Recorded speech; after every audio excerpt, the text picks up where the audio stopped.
One of the best parts of my previous life was that I had the honor of running a large animal sanctuary. The sanctuary was home to as many as 100 animals at any one time.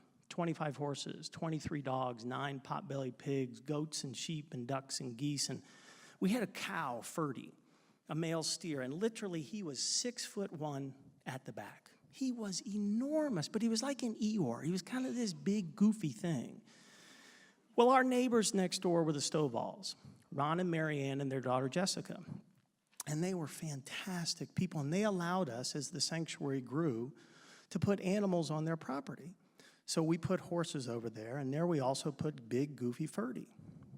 Well, one night, 3 o'clock in the morning, the phone rings. Now, a 3 a.m. call is not a, hey, how you doing? Just wanted to check in.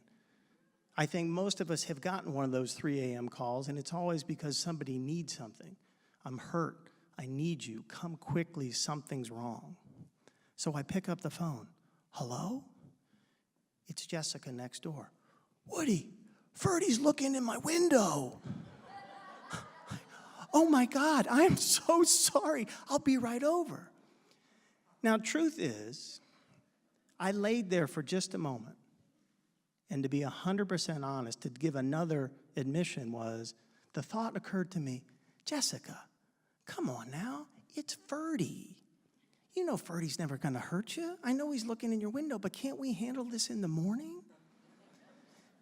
But the truth is that things peer into other people's souls. Things that from the outside we may think, well, gosh, why are you afraid of that? That's silly. That's stupid. That makes no sense. But people are afraid, and it's not my job to decide what does or doesn't scare Jessica.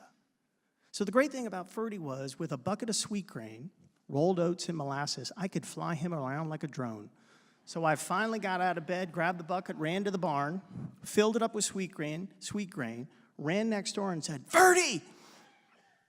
All I had to do was show him the bucket. And he went back. I put this thing back where it belongs. There was nothing to fix. Nothing was broken. I was just helping my neighbor move this thing that scared her and put it back where it belongs. Now, as it worked out, Ferdy was like a Houdini. And no matter how I tried to fix the gate, he kept getting out. It didn't happen every day, but it happened pretty consistently. And it was always about 3 o'clock in the morning, and the phone would ring and say, Woody, Ferdy's looking in my window. And again, I had the same thought, like, why are you afraid?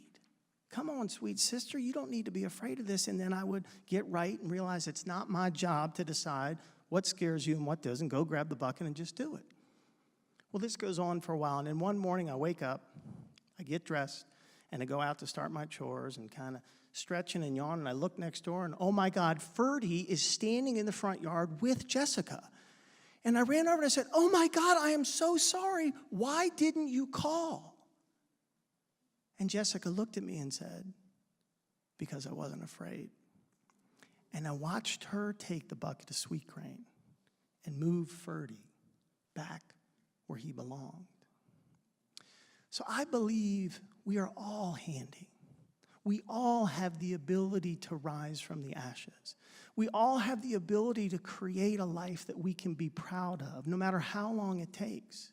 And we can do this because we all have access to the tools that we need.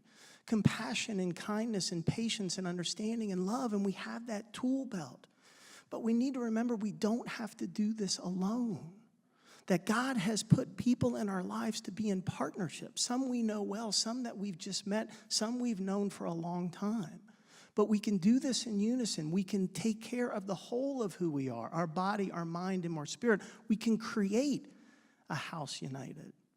But here's the best news, is those same tools, compassion and kindness and patience and understanding and love, those same tools that we use to work on ourselves, if we mix those together, that becomes the sweet grain.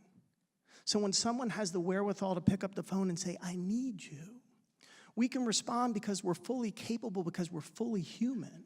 And knowing that there's nothing to fix, nothing's broken. Our job is just to show up with a bucket of sweet grain. The world needs what we know. There are people out there that are suffering. There are people out there that are enduring a plague of disconnection, and we hold the key and the answer in our hand. So my only request is, as we leave this sacred space tonight, in this time of being together, that we put on our tool belt and we grab our bucket and we fill it up with sweet stuff and go out and change the world. Thank you.